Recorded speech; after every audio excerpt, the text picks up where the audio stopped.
Vamos a la primera carta del apóstol Pablo a Timoteo, a continuar con el estudio expositivo de la primera carta del apóstol Pablo a Timoteo. En el capítulo 3 hemos estado viendo varias semanas los requisitos que aparecen en la palabra de Dios que debe tener un hombre llamado al ministerio pastoral en una congregación.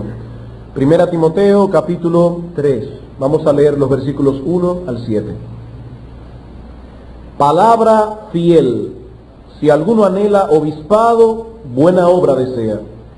Pero es necesario que el obispo sea irreprensible, marido de una sola mujer, sobrio, prudente, decoroso, hospedador, apto para enseñar, no dado al vino, no pendenciero, no codicioso de ganancias deshonestas, sino amable, apacible, no avaro, que gobierne bien su casa, que tenga a sus hijos en sujeción con toda honestidad, pues el que no sabe gobernar su propia casa, ¿cómo cuidará de la iglesia de Dios? No un neófito, no sea que envaneciéndose caiga en la condenación del diablo. También es necesario que tenga buen testimonio de los de afuera, para que no caiga en descrédito y en lazo del diablo. A medida que nosotros leemos y releemos este pasaje, podemos ver más claramente la diferencia que existe entre las cualidades que Dios busca en un hombre para el liderato y las que buscamos nosotros. En este pasaje no se nos dice nada acerca de la inteligencia que debe tener este hombre. Tampoco se nos dice nada acerca de su preparación académico o de su nivel social o de su nivel cultural, y mucho menos aparece ninguna alusión en este pasaje a la apariencia física que debe tener un hombre para ser llamado al ministerio. Dios está buscando a un hombre que tenga celo por su gloria, está buscando a un hombre que esté sinceramente interesado en el bienestar espiritual de la congregación, un hombre que pueda ser imitado, que pueda presentarse a la iglesia como un modelo de lo que Dios espera de un creyente en lo que respecta a su carácter, en lo que respecta a su vida familiar, en lo que respecta a su madurez espiritual, en lo que respecta a su testimonio en el mundo. ¿Significa esto acaso que un pastor no tiene que poseer una buena preparación teológica o cierto nivel de inteligencia o la capacidad de expresarse en una forma adecuada? Por supuesto que no, el pastor necesita todo eso. Hay una de las cualificaciones que aparecen en la carta que Pablo le envía a Tito, donde dice que el pastor debe ser retenedor de la palabra fiel, tal como ha sido enseñada, para que también pueda exhortar con sana enseñanza y convencer a los que contradicen. Y si un hombre va a ser retenedor de la palabra fiel, indudablemente debe poseer una buena preparación teológica y bíblica. Si él va a poder convencer con sana enseñanza a los que contradicen, él debe tener la facultad de expresarse adecuadamente. Pero vemos, hermanos, que ese no es el énfasis del pasaje que tenemos aquí delante. Ese no es el énfasis. Dios no mira como el hombre mira. Sus normas de elección son muy distintas a las normas nuestras. Y hermanos, debemos recordar a la hora de elegir nuevos líderes en la iglesia, que el papel de la iglesia simplemente es llamar al ministerio a un hombre que ya ha dado pruebas de que Dios lo ha llamado. Nuestra meta simplemente es reconocer a los hombres que ya Dios ha cualificado y llamado para el ministerio. La pregunta es, ¿cómo podemos nosotros estar seguros de que estamos poniendo los ojos sobre la misma persona que Dios ha puesto los de él? Bueno, buscando los hombres que Dios señala aquí en este pasaje. Este texto nos dice cuál es el tipo de hombre al cual Dios llama al ministerio. Y si nosotros queremos estar seguros de que estamos mirando al hombre que Dios está mirando, debemos hacer la selección a la luz de este texto y no a la luz de los patrones mundanos. Es penoso reconocerlo, pero la iglesia contemporánea ha sido influenciada por las normas del mundo a la hora de elegir un líder para la iglesia del Señor. Nosotros también estamos metidos dentro de esta carrera loca y agonizante que tiene el mundo por lograr el éxito Nosotros queremos y buscamos ansiosamente para el ministerio hombres de impacto. Y en ese sentido, a la luz de esos conceptos erróneos, la iglesia prefiere poner sus ojos sobre Eliab o cualquier otro de los hijos de Isaí antes que buscar a ese rubito llamado David que está pastoreando las ovejas para que llegue a ser el rey de Israel. Hemos comprado los criterios equivocados del mundo con respecto al liderato. Cualquier hombre que vaya a ser pastor o diácono en una iglesia o cualquier otro tipo de función debe poseer las cualificaciones que aparecen en 1 Timoteo capítulo 3. El hombre llamado, dice Pablo, a ejercer o a ocupar esta posición, siente un profundo anhelo en su corazón por la obra del ministerio.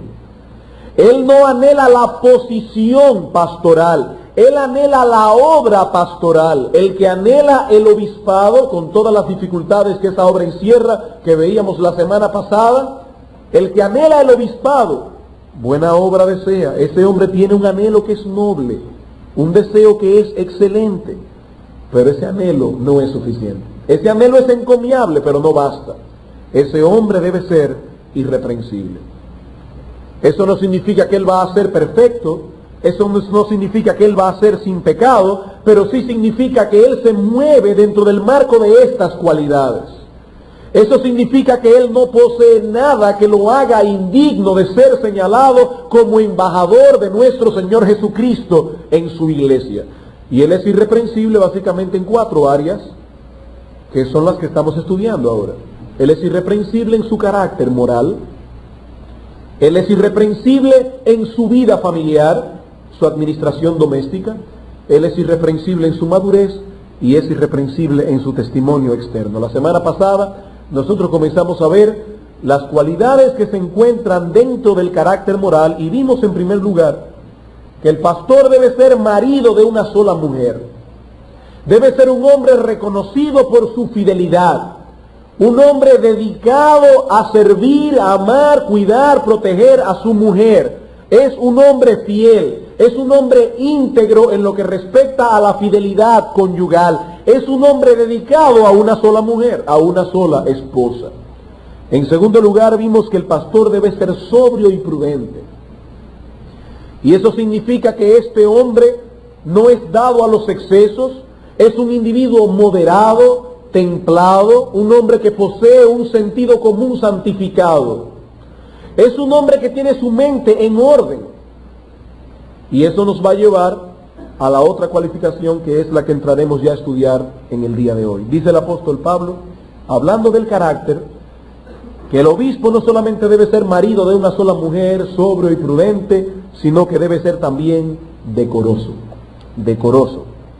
Y una vez más, hermanos, nos topamos en este texto con el adjetivo cosmio que vimos anteriormente cuando estudiamos el adorno de la mujer. De la palabra cosmio se deriva nuestra palabra en español cosmético. Y esa palabra básicamente significa orden, sistema, algo que está puesto en el lugar donde debe estar. Se trata de una persona que tiene su mente en orden y consecuentemente su vida se mueve en el marco del orden. ¿Cuál es la palabra antagónico a cosmio? La palabra caos. Este hombre no es un caos. Su vida no es una confusión. Dice el comentarista Kent, el ministerio no es lugar para el hombre cuya vida es una continua confusión de planes inconclusos y de actividades no organizadas. Ustedes ven ese tipo de personas que hoy dice una cosa, mañana dice otra, que hoy comienza un plan y mañana lo deja y se mete en otro. Ese individuo no está cualificado para el ministerio. Dice el apóstol Pablo que debe ser una persona ordenada. Su mente está en orden y por eso su vida se mueve en el marco del orden.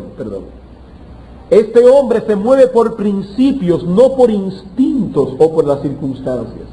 Él no permite que las circunstancias lo manejen. Él maneja más bien sus circunstancias. En ese sentido se ha dicho muchas veces que el hombre de Dios no puede ser un termómetro, debe ser un termostato. ¿Qué hace el termómetro? Bueno, que si la temperatura afuera está caliente, él se calienta. ¿Qué hace el termostato? Que si la temperatura está subida, él la regula. El hombre de Dios no puede ser un termómetro, porque a la hora en que sus circunstancias se aprieten, él se va a ver perdido. No, él debe ser un termostato. Él debe tener un regulador interno que ponga sus emociones en su justo lugar y ayude a los demás a que pongan sus emociones en el lugar que les corresponde. Es un hombre ordenado. Y hermanos, esta característica es imprescindible en la vida de un pastor si de veras él desea hacer la obra de Dios en una forma eficaz. Y yo añadiría algo más, por experiencia personal y de otros pastores que conozco, es una de las características más difíciles de lograr. Una vida ordenada. ¿Por qué? Porque el pastor tiene la obligación de dividir su tiempo en una forma sabia, tomando en consideración el orden correcto de las prioridades. Y como esas prioridades son muchas y hay muchas cosas que llaman la atención del pastor, es sumamente difícil poner esas cosas en su justo lugar. Y lo más terrible de todo es que si un pastor se guía y se mueve a la luz de las prioridades correctas, ese hombre va a ser criticado porque lo van a tildar de indolente. Hay cosas a las que ese hombre no va a poder dedicarse porque él tiene sus prioridades. Él se mueve no por las circunstancias, no de acuerdo a los problemas. Él se mueve por sus principios. En otras palabras, este hombre lleva su vida, a él la vida no se lo lleva. Y por esa razón va a ser criticado. En ocasiones hay personas que van a decir que ese hombre es un indolente. Porque el pastor se mueve diariamente entre una gran cantidad de asuntos que requieren su atención. Por lo tanto, ¿qué debe hacer él? Muy fácil. Él debe hacer primero lo primero. Después debe hacer lo que sigue. Y así sucesivamente. Hermanos, nuestro Señor Jesucristo era un hombre que tenía prioridades. Cuando el Señor envió a los 12 apóstoles a predicar, les dijo: id primero a las ovejas perdidas de la casa de Israel, por camino de gentiles no vayáis. Y yo me imagino algún gentil pensando: pero ven acá, ¿y qué es lo que se cree este judío? Bueno, que él tenía un programa definido de cómo él iba a desarrollar el programa de su reino. Cuando la mujer sirofenicia le dijo: Señor, sana a mi hija que está atormentada por un demonio, él dijo: no, yo no puedo hacer eso, porque no es correcto quitarle el pan de los hijos para dárselo a los perrillos. Era un hombre que tenía sus prioridades puestas en el lugar correcto. El apóstol Pablo no salió al Asia Menor a evangelizar sin ningún plan, no.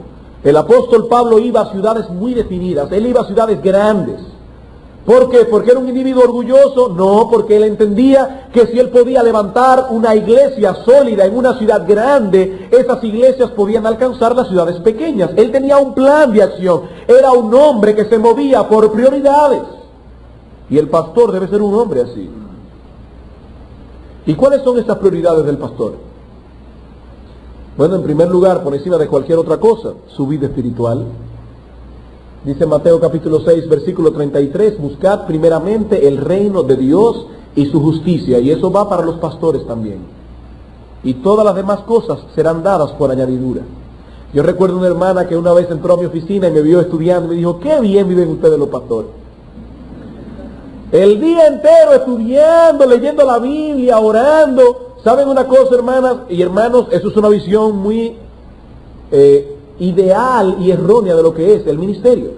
El pastor no tiene siempre el tiempo para cultivar su relación con el Señor. Él tiene que crear ese tiempo. En otras palabras, muchas veces las ocupaciones de la grey del Señor llevan al pastor a olvidarse del Señor de la grey, y eso es sumamente peligroso, porque un hombre no puede dar lo que no tiene. El pastor tiene que sacar tiempo para tener una vida sólida y estable de oración delante de la presencia de Dios, porque si un hombre no lleva a los hombres delante de Dios, después no tendrá el poder necesario para presentar a Dios delante de los hombres. Él tiene que tener una vida estable, sólida, consistente de oración delante del trono de Dios. Y por supuesto, de estudio de la palabra. Porque como dice John Owen, el pastor que no se predica el mensaje a su propio corazón no va a poder ser eficaz presentando ese mensaje al corazón de los demás. Él tiene que sentarse él delante de la presencia de Dios a recibir de la palabra del Señor su voluntad para su propia vida. Pero por otro lado, ese pastor posiblemente tiene familia.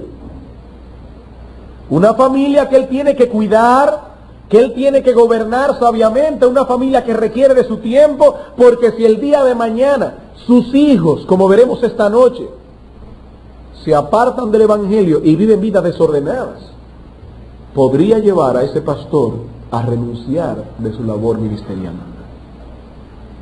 El pastor tiene que dedicarle tiempo a su familia también. Pero no solamente tiene que dedicarle tiempo a su familia, él también tiene que continuar creciendo en el conocimiento de todo aquello que pueda contribuir a una mejor realización de su trabajo pastoral. Él no solamente puede dedicarse a estudiar la Biblia simplemente, él no solamente puede dedicar tiempo a estudiar los mensajes que él predica a la congregación, no, de ninguna manera. El pastor tiene la obligación de estudiar cosas que atañen a su ministerio, que son aparte de sus obligaciones pastorales en cuanto a la predicación. Él tiene que sacar tiempo para leer, él tiene que sacar tiempo para seguir creciendo en esas cosas. Pero por si todo esto fuera poco, el pastor tiene que sacar tiempo también para dedicar a la labor netamente pastoral, es decir, la predicación de la palabra de Dios los domingos, preparación de uno que otro curso que se da durante la semana, visitación de los enfermos, visitación de los hermanos que no están andando bien en el Señor, dar tiempo para aconsejar a los hermanos débiles, a amonestar a los ociosos, a sostener a los caídos. Él tiene que sacar tiempo para todo eso. Hermanos, créanme una cosa, pararse en un púlpito responsablemente requiere por lo menos de unas 15 horas de estudio. Pararse en un púlpito responsablemente requiere por lo menos de 10 a 15 horas de estudio, cuando menos. Yo sé de pastores que predican mañana y tarde en su iglesia y le dedican 20 horas al mensaje de la mañana y 20 horas al mensaje de la tarde. Todo eso requiere de tiempo. Y además de todo eso, el pastor debe recordar que su cuerpo físico y su estabilidad emocional son importantes para la realización de la obra, y por lo tanto él debe darle a su cuerpo y a su vida el cuidado que su vida merita. Él debe darle descanso a su cuerpo. Él debe tomarse de vez en cuando unas vacaciones. El Señor Jesucristo se la tomó. En el Evangelio de Marcos dice la Escritura que él le dijo a los discípulos: vengan aparte, porque dice que era tanto la gente que iba y venía que ni aún tenían tiempo para comer.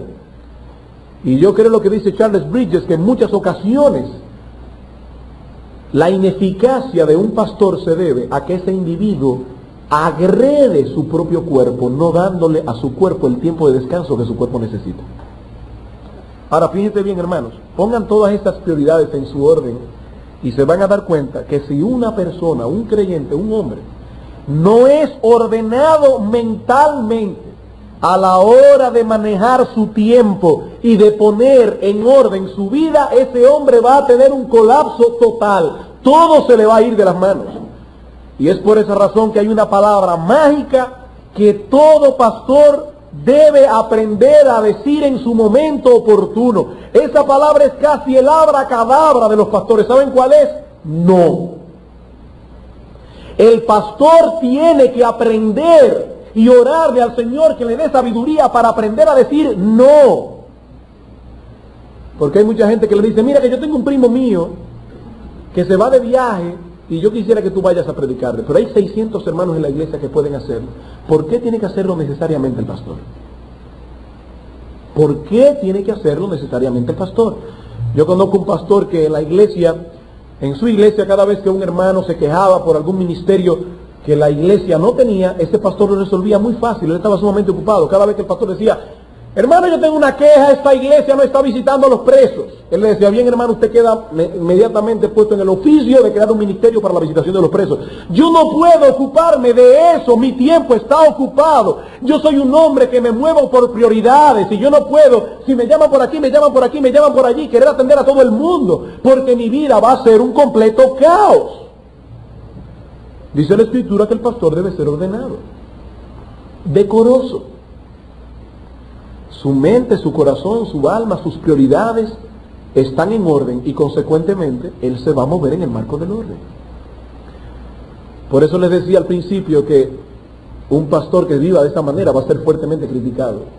No tiene amor por los presos.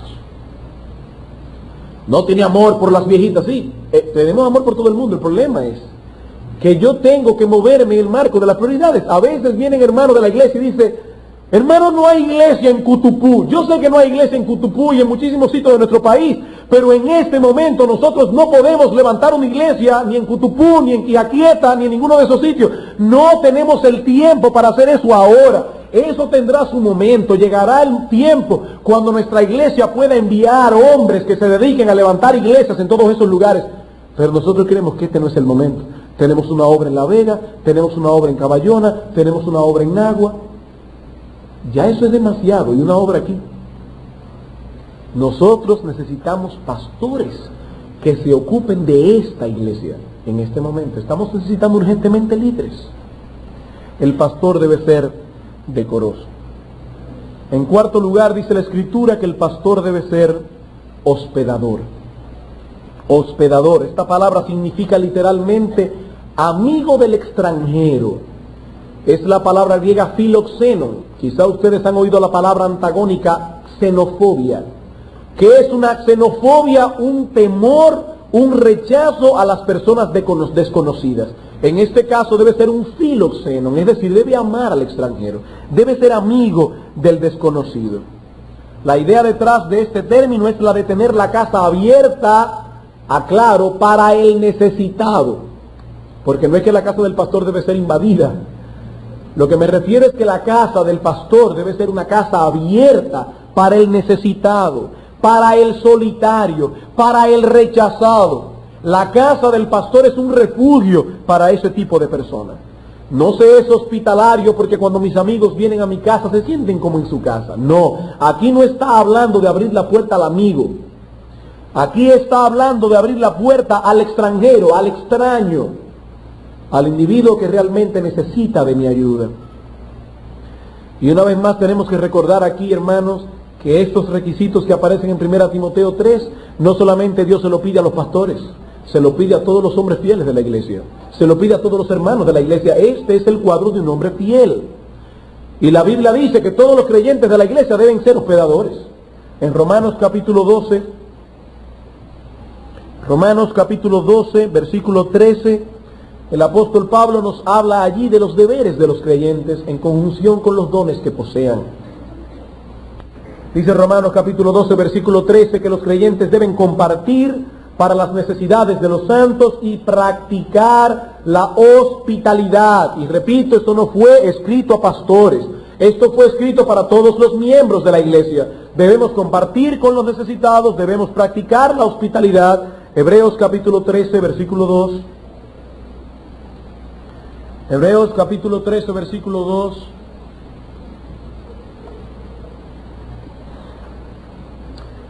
No os olvidéis de la hospitalidad. ¿Por qué? Porque por ella algunos sin saberlo hospedaron ángeles. Eso no quiere decir, hermano, que alguna vez Dios te va a enviar un ángel a ver si tú lo hospedas o no. Él está haciendo alusión del privilegio que tuvieron algunos hombres del Antiguo Testamento por ser hospedadores, como fue el caso de Lot, como fue el caso de Abraham. Fueron hospedadores y sin saberlo hospedaron ángeles. Quizás a ninguno, digo seguramente, no quizás, seguro que nadie aquí va a hospedar un ángel nunca, pero cuando una persona va a tu casa y tú le abres la puerta, Dios te está dando el privilegio de servir a uno de sus pequeñitos. Primera de Pedro, capítulo 4, versículo 9. Primera de Pedro, capítulo 4, versículo 9. Hospedaos los unos a los otros sin murmuraciones. Sin murmuraciones. Hospedaos unos a otros. Y en la época en que estos textos fueron escritos, la hospitalidad era una necesidad enorme. Hoy día cualquier persona tiene un techo, aunque no sea propio, aunque sea debajo del puente. Pero hoy día muchas personas tienen un techo. Yo estoy seguro que todos ustedes durmieron en alguna casa anoche antes de venir al culto. Seguro de eso. Pero en ese tiempo no era así. Era un tiempo de mucha carestía económica, era un tiempo de una pobreza tremenda y sobre todo un tiempo de muchas persecuciones. A veces perseguían a los cristianos en una ciudad y esos cristianos tenían que huir a otra ciudad sin nada en el bolsillo y ellos iban a la casa de los hermanos y esos hermanos en una forma amante y tierna abrían las puertas de estos creyentes. Y dice la Escritura, el pastor debe ser por encima de cualquier otro miembro un hombre hospedador. Era la época cuando no habían hoteles por ahí, y salían grandes predicadores itinerantes que iban de ciudad en ciudad llevando el evangelio, y había un hombre en la iglesia de Éfeso a la cual Juan le escribió una carta alabándolo por la hospitalidad que este hombre manifestó hacia esa gente. En Tercera de Juan,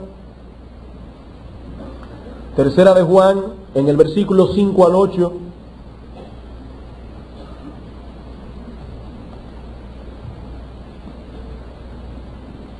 dice: amado, hablándole al anciano Gallo, fielmente te conduces cuando prestas servicio a los hermanos, especialmente a los desconocidos, los cuales han dado ante la iglesia testimonio de tu amor, y harás bien en encaminarlos como es digno de su servicio a Dios, para que continúen su viaje, porque ellos salieron por amor del nombre de Él, sin aceptar nada de los gentiles, es decir, de los inconversos. Ellos no eran como algunos aquí, que para recibir dinero para la iglesia del Señor se ponen a hacer recolectas en las esquinas. Eso es incorrecto, eso rebaja el mensaje del Evangelio de Cristo. El dinero para la obra de Dios debe salir del pueblo de Dios. Dice la Escritura, ellos salieron sin aceptar nada de los gentiles. Nosotros pues debemos acoger a tales personas para que cooperemos con la verdad. Cuando este hermano le abría sus puertas a estos predicadores, y estos predicadores tenían éxito en su predicación, si se convertían 10, le daban una corona a Gallo en el cielo y otra al predicador. Él era recompensado por esa labor. Yo entiendo, hermanos, que la situación histórica en que nos ha tocado vivir es muy distinta a la de aquella época. También entiendo que los pastores deben ser sensatos. Si yo tengo en mi casa 2 niñas y una esposa que cuidar, y me paso el día entero metido en mi oficina aquí trabajando en la iglesia, y viene un individuo con una cara extraña y me dice, déjeme dormir aquí, yo tengo que pensar también en la protección de mi familia. Los pastores deben ser sensatos. Yo no estoy diciendo que una cosa anula a la otra, pero hermanos, esto no elimina el aspecto sacrificial de su ministerio, el cual debe estar dispuesto a hacer lo que debe hacer cuando el caso lo requiera. Déjenme darles un ejemplo práctico. Constantemente nuestra iglesia tiene la oportunidad de practicar este privilegio. Cada vez que vienen hermanos de Estados Unidos, que pasa varias veces al año, y decimos, hermanos, necesitamos casas para hospedar a estos jóvenes que vienen de Estados Unidos, o cuando se hacen conferencias y vienen hermanos del interior, nosotros pedimos casa. Óyeme bien, hermano, el tú ceder tu casa no es un favor que le estás haciendo a la iglesia, no es un favor que le estás haciendo al Señor. El Señor te está haciendo a ti el favor de poner tu casa a la orden. Es un privilegio que Dios te está concediendo, un privilegio que no debe ser llevado a cabo cuando yo tengo una habitación que me sobre o una cama que me sobre. Es un ministerio que se hace sacrificialmente, y si yo tengo que dormir en la sala para darle mi habitación a uno de esos hermanos, voy a dormir en la sala, porque ser hospedador exige sacrificio. Eso es parte de la misericordia que Dios exige para todos los que componen el pueblo de Dios. Ser hospedadores, pero por encima de todo, los pastores deben ser reconocidos porque sus casas son un refugio para todo aquel que lo necesite de veras. En quinto lugar, el pastor debe ser apto para enseñar, apto para enseñar. He aquí la única cualificación que tiene que ver directamente con la labor del pastor. Sin embargo, debemos notar algo curioso. Esa característica se encuentra dentro de las cualificaciones morales, dentro del carácter. ¿Por qué? Bueno, por la sencilla razón de que un hombre que no posea un carácter correcto no va a ser apto para enseñar. El ser apto para enseñar no es una cualidad que tiene que ver con el intelecto. El ser apto para enseñar tiene que ver con el carácter de ese hombre, porque su carácter es lo que va a determinar si ese individuo es o no es apto para enseñar. Esta palabra del griego didacticon, que ustedes seguramente han oído muchas veces, la palabra didáctico viene de esa palabra, ha sido motivo de discusión entre algunos exégetas, porque la palabra didacticon puede significar apto para enseñar, pero también puede significar enseñable. Pero yo me pregunto, ¿acaso son estos términos antagónicos? ¿No se supone que una persona que sea apta para enseñar debe ser enseñable? O como dice el pastor MacArthur, para ser apto para enseñar hay que ser apto para aprender. Un individuo que no sea apto para aprender obviamente no va a ser apto para enseñar. Y en cierto sentido nosotros podemos decir que la labor de enseñanza en la vida de un pastor es central en su ministerio. Central. En Efesios capítulo 4 versículo 11 se le llama a esa persona el pastor maestro. Esa es su cualidad básica, enseñar.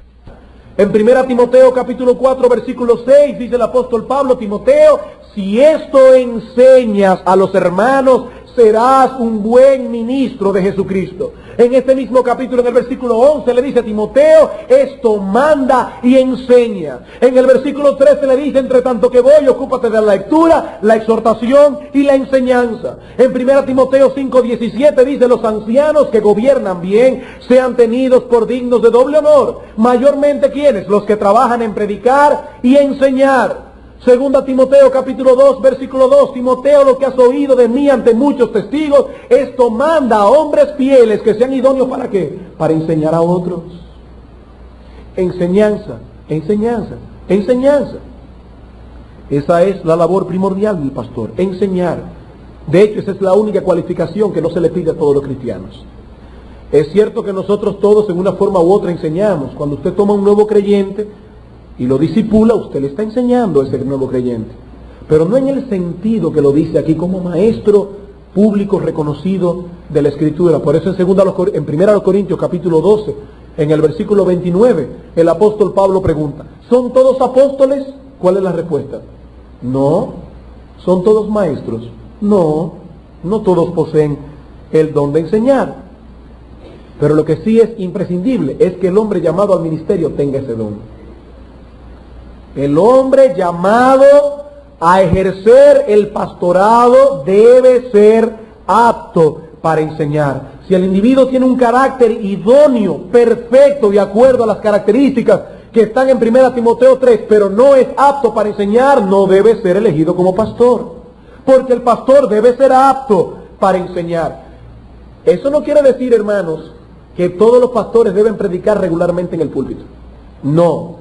Hay una pluralidad de pastores, todos son aptos para enseñar, pero indudablemente algunos se van a dedicar más a un ministerio que a otro. Por eso dice en 1 Timoteo capítulo 5 versículo 17, los ancianos que gobiernan bien sean tenidos por dignos de doble honor. Mayormente, ¿quiénes? Los que laboran en una forma especial en predicar y enseñar.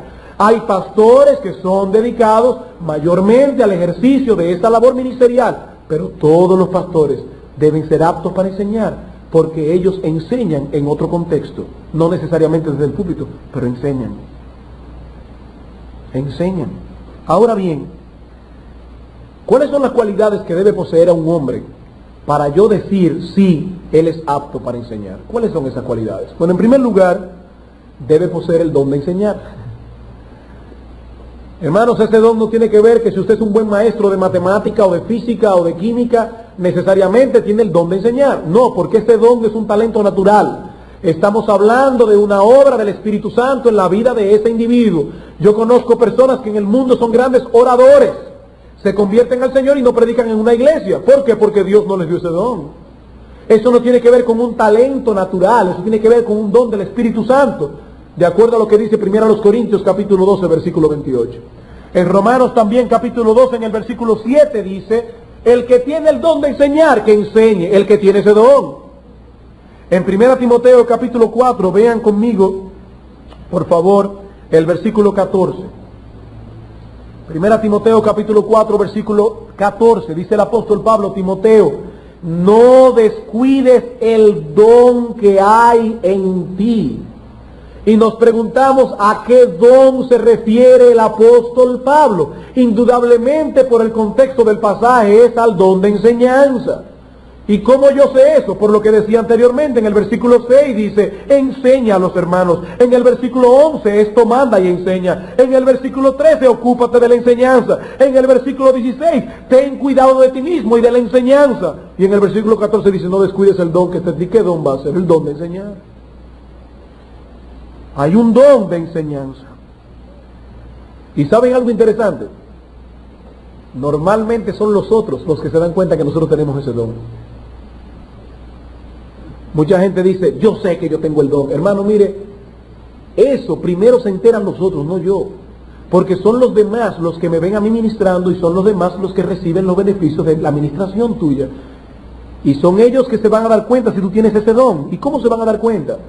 Bueno, porque ellos ven por un lado que tú tienes la capacidad de atraer la atención. Tú tienes esa capacidad. Por otro lado, tienes la capacidad de mantener la atención. Y por el otro lado tienes la capacidad de transferir información de tu mente a la mente de tu auditorio. Y si tú tienes esas cosas, tú tienes el don de enseñar. Aquí no se habla de qué estilo alguien tiene para enseñar, no. Hay personas que tienen un estilo, hay personas que tienen otro estilo. Hay algunas personas que hablan rápido. Hay otros que hablan un poco más lento, pero eso no tiene que ver con el don de enseñar. Eso no tiene que ver con el don de enseñar. Lo que tiene que ver con eso es la eficacia transmitiendo información. Ustedes se ríen, pero algunos no me conocen de hace años. Hace unos años yo era la boca más rápida del oeste. Ahora he frenado un poco. Pero debe tener la capacidad de transmitir información a la mente del auditorio. En segundo lugar, una persona que esté apta para enseñar debe ser un ejemplo. Una persona apta para enseñar debe ser un ejemplo. En el capítulo 4, versículo 11 y 12 dice Pablo a Timoteo, esto manda y enseña, pero como Timoteo era joven de edad y podía ser menospreciado, y quizás algún hermano de la iglesia podría pensar, ¿y por qué este jovencito me está dando órdenes a mí? Pablo dice, ninguno tenga en poco tu juventud, sino sé ejemplo de los creyentes en palabra, conducta, amor, espíritu, fe y pureza. Timoteo, dice Pablo, si tú eres un ejemplo, los hermanos no van a mirar tu edad y te van a respetar por tu calidad de hombre de Dios. Para ser apto para enseñar hay que ser un ejemplo. En Primera de Pedro capítulo 5 versículos 2 y 3 el apóstol Pedro dice a los ancianos, pastoread la grey de Dios que está entre vosotros, cuidando de ella, no por fuerza, sino voluntariamente, no por ganancia deshonesta, sino con ánimo pronto, siendo que ejemplo de la grey, no ejerciendo señorío sobre ella, siendo ejemplo de la grey. Un pastor puede predicar muy bien, pero si su vida no está de acuerdo con lo que predica, su ejemplo va a anular su predicación. Nunca se debe decir de ese pastor lo que se dijo de alguien. No sé a quién se le dijo, porque no es un chisme, yo solamente leí la ilustración. Pero se dijo de un pastor en una ocasión, cuando se sube en el púlpito, yo no quisiera que bajara de ahí. Pero cuando se baja del púlpito, yo no quisiera que subiera allí. Su ejemplo anula la eficacia de su predicación.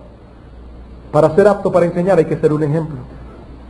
En tercer lugar, debe poseer un sólido fundamento doctrinal.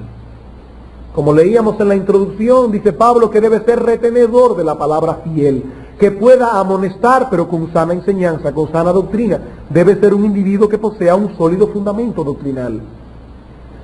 En 2 Timoteo capítulo 1 versículo 13, el apóstol le dice a Timoteo, Timoteo, retén la forma de las sanas palabras que de mí oíste en fe y amor que es en Cristo Jesús.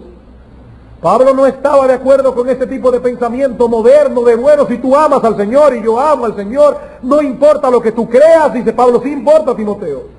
Retén la forma de la sana doctrina que de mí oíste, porque eso es importante. Debe tener un sólido fundamento doctrinal. En el capítulo 3, versículo 14, le dice a Timoteo, persiste tú en lo que has aprendido, persiste en ello. Sólido fundamento doctrinal. En cuarto lugar, el pastor o un individuo que para ser apto para enseñar debe ser humilde. Debe ser humilde. ¿Saben por qué? Porque Dios nos revela las profundidades de su palabra a los soberbios. En el texto que leímos esta mañana en el Salmo 25 dice, la comunión íntima de Jehová es con los que le temen, y a ellos, a quienes, a los que le temen, les hará conocer su pacto. Por eso el pastor debe ser humilde. Porque si la iglesia recibe o percibe arrogancia por el conocimiento doctrinal, bíblico, lo que sea que tiene ese pastor, la iglesia no recibirá con agrado la palabra predicada o enseñada en cualquier otro tipo de contexto. Por eso en 2 Timoteo, capítulo 2, versículo 22, le dice, huye también de las pasiones juveniles. Sigue la justicia, la fe, el amor y la paz, con los que de corazón limpio invocan al Señor, pero desecha las cuestiones necias e insensatas, sabiendo que engendran contiendas, porque el siervo del Señor no debe ser contencioso, sino amable para con todos, apto para enseñar, sufrido, que con mansedumbre corrija a los que se oponen. Fíjense cómo el apóstol Pablo coloca apto para enseñar entre el hecho de que debe ser manso, debe ser paciente, debe ser humilde, debe ser amable. Y en quinto lugar, una persona apta para enseñar debe tener disciplina en el estudio de la Escritura. Para ser apto para enseñar hay que tener disciplina en el estudio de la Escritura.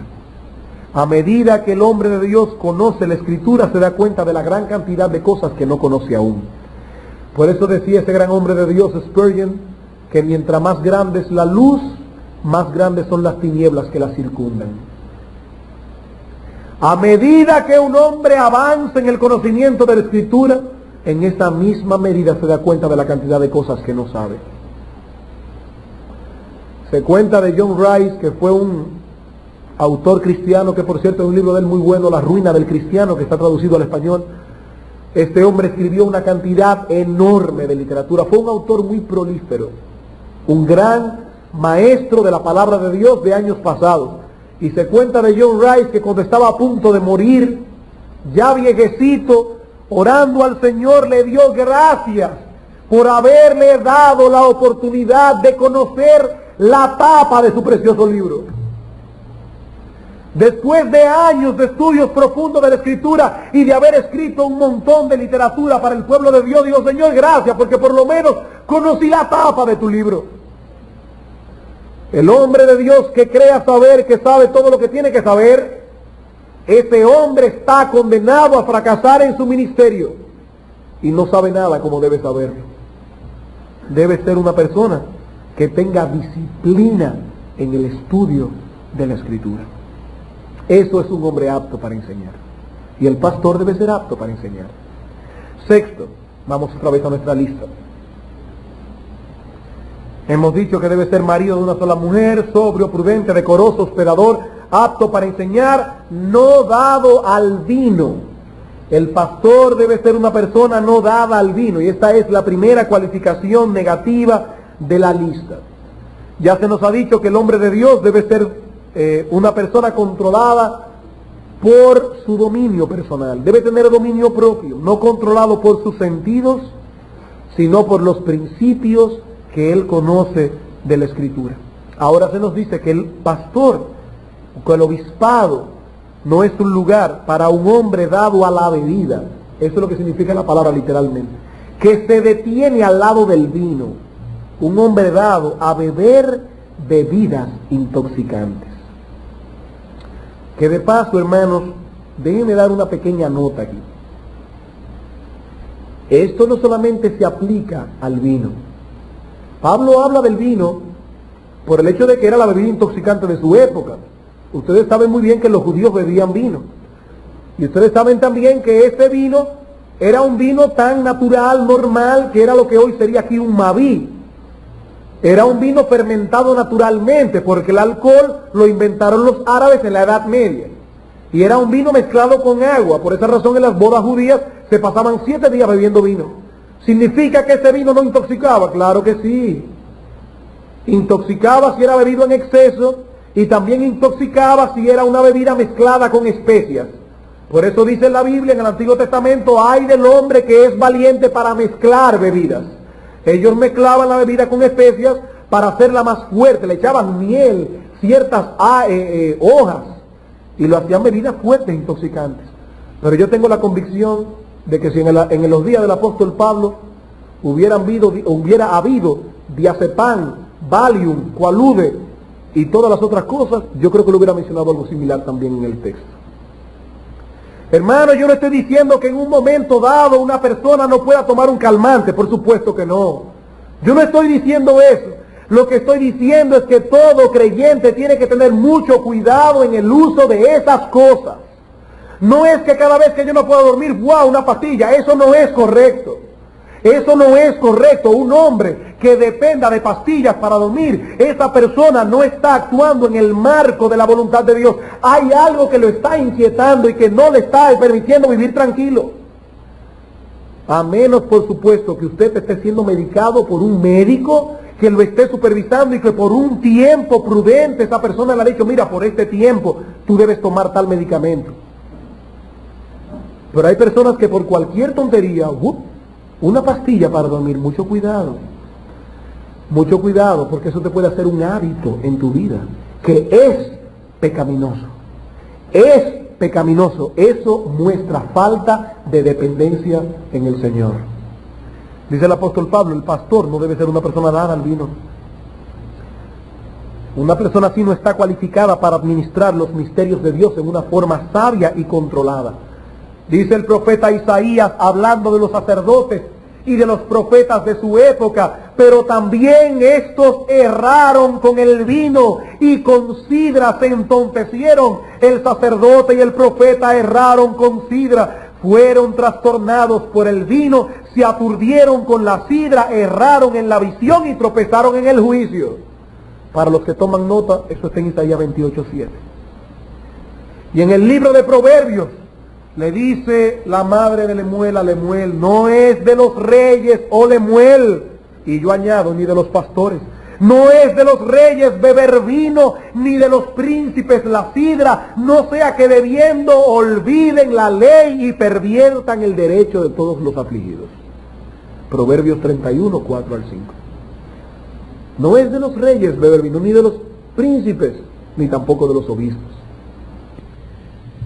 Séptimo, una característica ligada a esta, no pendencieron. Dice el versículo 3, no dado al vino, no pendenciero. Literalmente un pleitero, malgenioso. Eso es lo que significa la palabra literalmente. Y aquí no está enfocando la actitud física del pastor, sino más bien una tendencia mental. Mental. Dice Juan Calvino, pendenciero es el término que Pablo aplica a aquellos que hacen muchas amenazas y que son de temperamento belicoso. Hay gente que cuando no están peleando, ellos crean el pleito. Ellos tienen que vivir en ese marco de pleito. Y dice Pablo, el pastor no puede ser así. Un individuo belicoso que siempre se está metiendo en lío, siempre tiene problemas con todo el mundo. Y por supuesto él va a decir, claro, tienen problemas conmigo porque yo soy más santo que ellos. No, hermano. No, usted tiene que examinar su vida. Si usted tiene problemas con todo el mundo, hay algo que está andando mal, eso no es lógico. Cuidado si es que usted es como el puerco espín, que cuando alguien lo abraza se puya. El pastor no debe ser un pleitero, no debe ser un mal genioso. Cuando un miembro común de la congregación posee este desagradable temperamento, eso es un grave pecado. Pero cuando es el pastor que tiene ese temperamento, eso es un desastre. Cuando es un miembro, es un pecado grave. Cuando es un pastor, es una verdadera desgracia.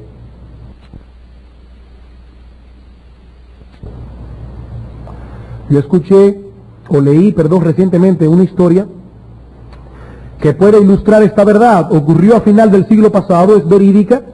Lo contó el hijo de la señora a la que le sucedió esto. A finales del siglo pasado, la ropa que se usaba definía sin lugar a dudas la posición social de las personas. Una persona estaba vestida de una forma, pertenecía a una clase social, y así, etcétera, etcétera.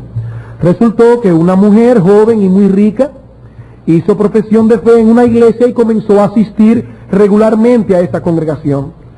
Muy pronto los hermanos de la iglesia se sintieron ofendidos porque esta nueva creyente lucía vestidos muy caros y lucía también algunas joyas. Aparentemente ella no lo hacía para llamar la atención, sino que ella simplemente continuó vistiéndose y arreglándose de la forma que ella acostumbraba hacerlo cuando era inconversa. Esa hermana o esa persona que había hecho profesión de fe lo que necesitaba era instrucción. Necesitaba instrucción. ¿Pero qué recibió en cambio? Recibió en cambio que uno de los pastores de la iglesia la tomó aparte y en una forma desagradable, brusca, agria, maleducada, le dio, en buen dominicano, un boche a esta mujer por el vestido mundano con que ella iba a la iglesia. Esta joven se ofendió tremendamente con el pastor, se fue de la congregación, de ahí se fue al mundo, se casó con un inconverso y durante muchos años vivió una vida desgraciada y miserable. Alguien puede decir, bueno, pero ella debió haber tomado la amonestación del pastor, no importa cómo el pastor se lo dijo. Y hermana, yo le doy toda la razón, eso es verdad.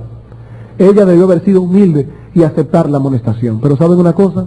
Ese hombre, siendo mayor que ella en la fe, se suponía que ya había desarrollado un carácter manso, pacífico, dominio propio, y debió haber traído a esta hermana en una forma amable, mansa, y haberla instruido correctamente, porque esa mujer necesitaba instrucción, no necesitaba un boche.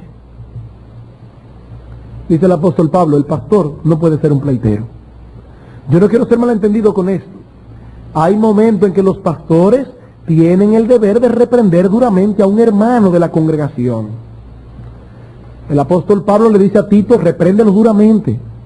Hay momentos que los pastores tienen que reprender duramente a la congregación, pero esto solo debe hacerse cuando todos los otros medios de persuasión han fallado.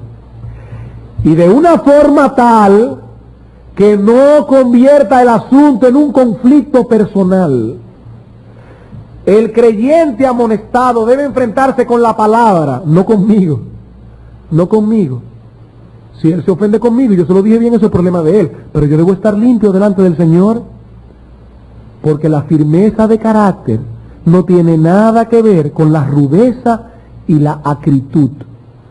El apóstol Pablo lo dice a Timoteo, el siervo de Dios no debe ser contencioso, sino amable, que con mansedumbre corrija a los que se oponen. Y repito, hermanos, la mansedumbre no tiene nada que ver con la firmeza de carácter. Moisés era el hombre más manso que había en el Antiguo Testamento. Y en una ocasión agarró un becerro de oro, lo molió, lo eché en el agua y se lo hizo beber a todos los judíos, y después mató 22,000. Y era manso. El Señor dice, llevad mi yugo, porque yo soy manso y humilde de corazón. Y cuando entró en el templo de Jerusalén y vio ahí a los cambistas y a los que estaban vendiendo en el templo y habían hecho la casa del Padre una cueva de ladrones, él no le dijo, ay, por favor, ustedes pueden moverse un poquitico más para allá. Dice la Escritura que cogió un azote de cuerdas y sacó a los mercaderes del templo. Pero ¿saben por qué? No porque él se había ofendido en lo personal, sino porque estaban ofendiendo la santidad de Dios. Un hombre manso es aquel que utiliza toda su capacidad, su firmeza y fortaleza de carácter para defender a Dios. Pero cuando lo hieren a él es amable y apacible. Vean conmigo el capítulo 3 otra vez. No dado al vino, no pendenciero, sino amable. Estamos saltando una, a propósito, la veremos ahorita. Sino amable y apacible. Ser amable y apacible no significa ser una persona capaz de negociar la verdad con tal de no ofender a otro. No.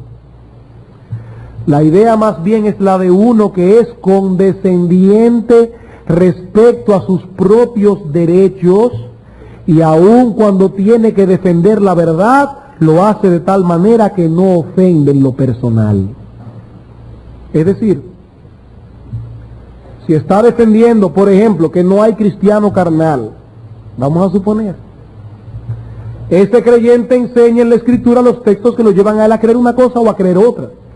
Pero este creyente no le dice al otro, claro, para ti es muy fácil, para seguir, esto es una excusa tuya, para seguir viviendo en pecado, llamándote cristiano. No, porque tú no sabes si lo está cogiendo de excusa, tal vez él es sincero en lo que cree. Esta es una forma incorrecta de defender una verdad. Yo debo defender lo que yo creo, pero yo no debo ofender al otro.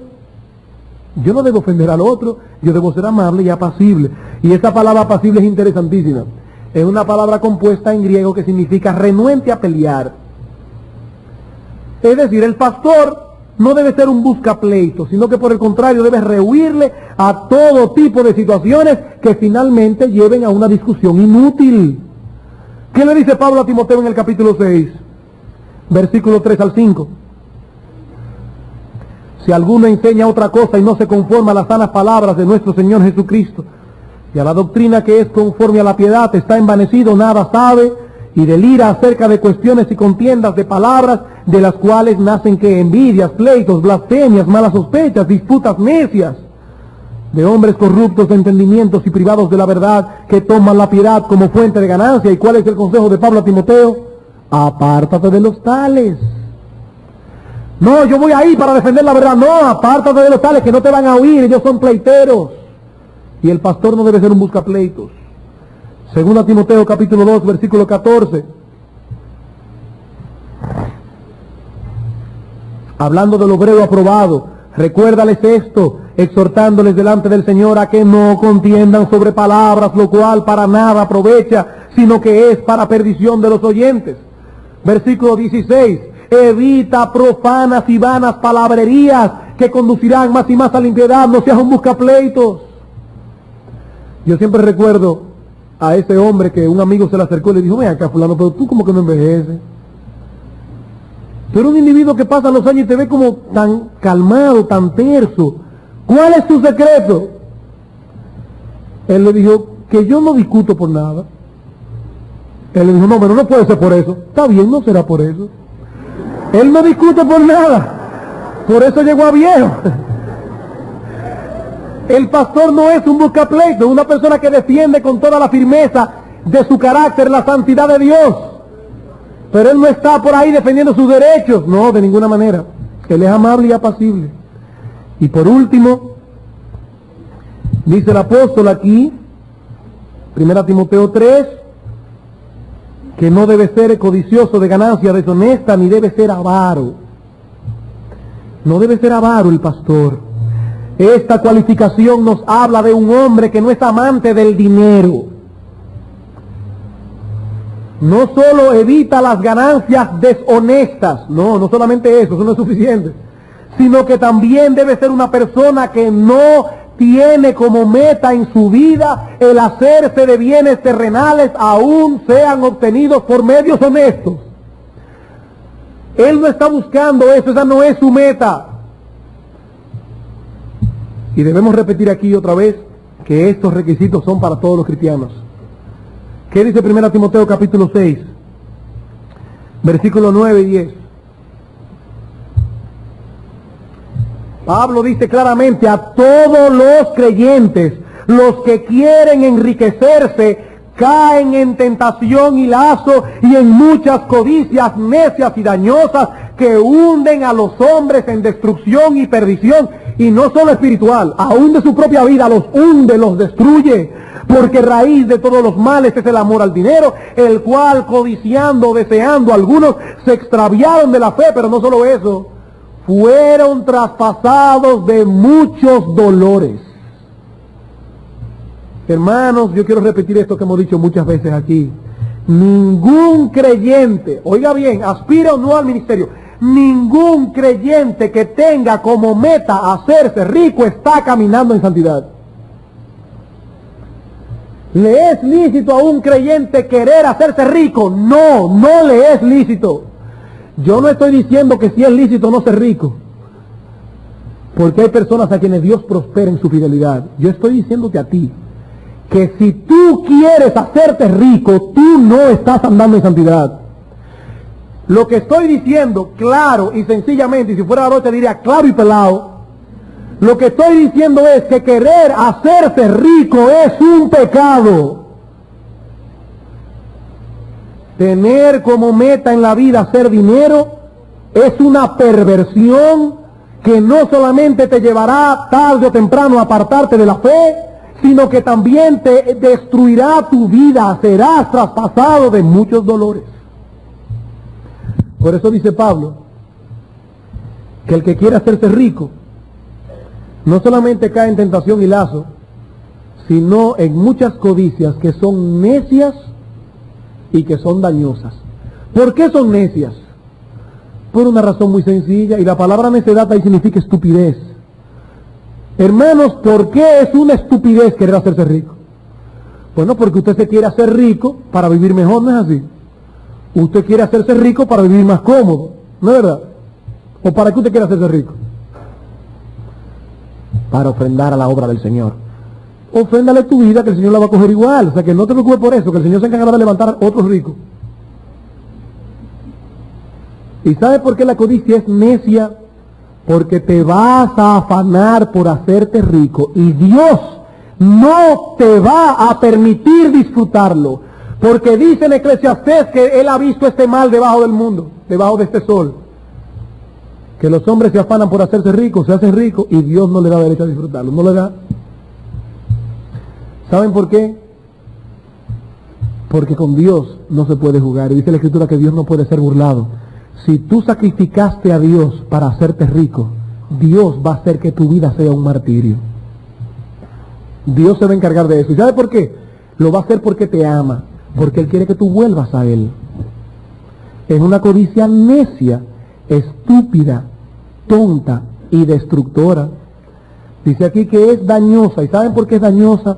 Porque destruye del hombre lo mejor y más noble que ese hombre puede tener. Yo en estos días estoy haciendo unos trámites, sacando unos papeles de aquí, de la licencia.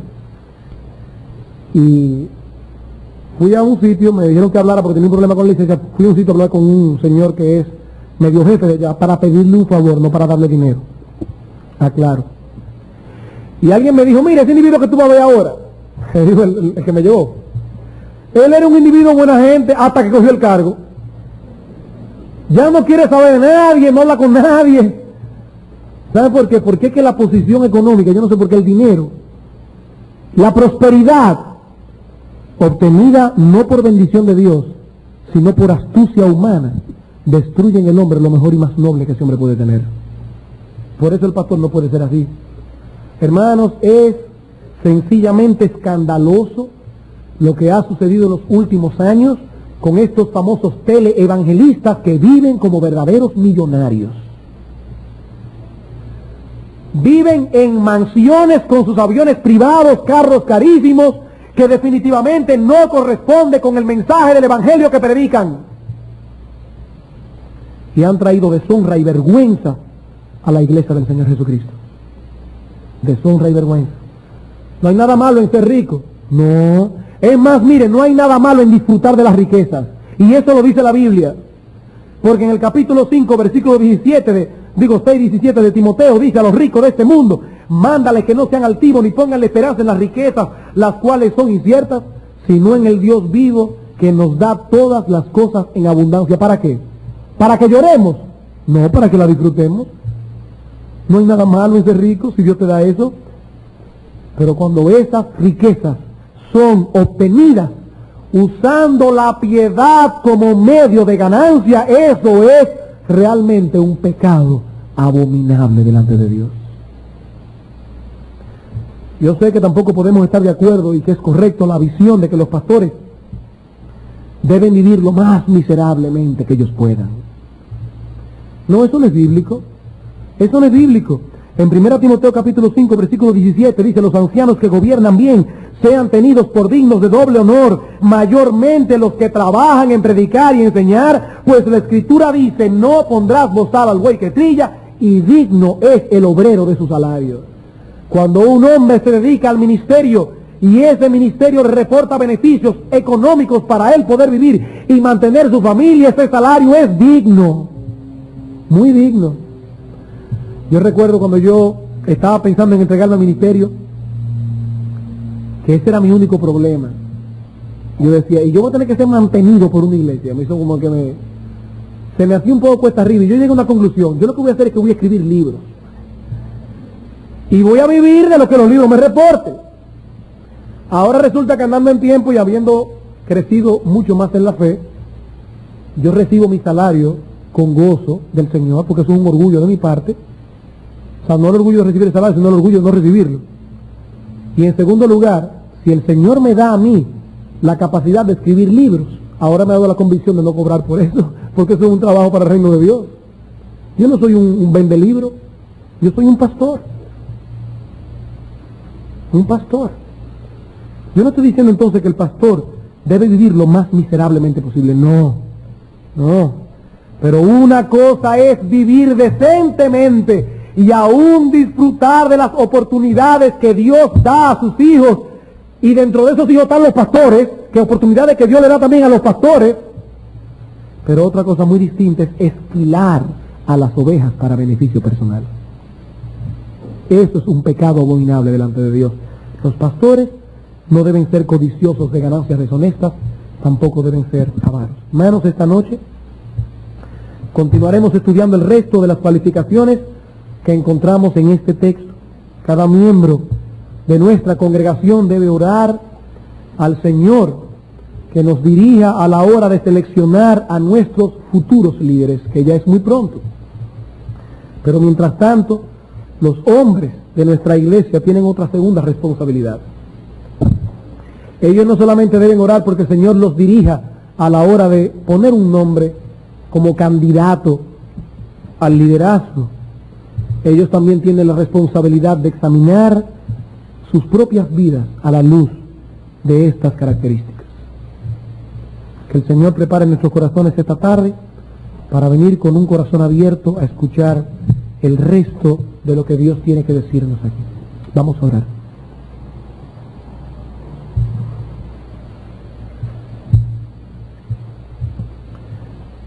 Te damos las gracias, oh Señor, otra vez por tu palabra. Hemos estado orando los pastores de la iglesia porque queremos que tu Espíritu Santo tome estas cualidades y la clave profundamente con poder en el corazón de los hermanos de nuestra congregación. Para que tú levantes de en medio nuestro hombres y mujeres fieles que puedan guiar tu grey, cuidar tu grey, ser ejemplos, modelos a copiar, de tal manera que a medida que el tiempo avance, esta iglesia pueda acercarse más al ideal de aquella Virgen pura que debe recibir a Cristo en su venida. Sé con nosotros ahora, prepara nuestros corazones esta tarde. Te lo suplicamos en el nombre de Jesús. Amén.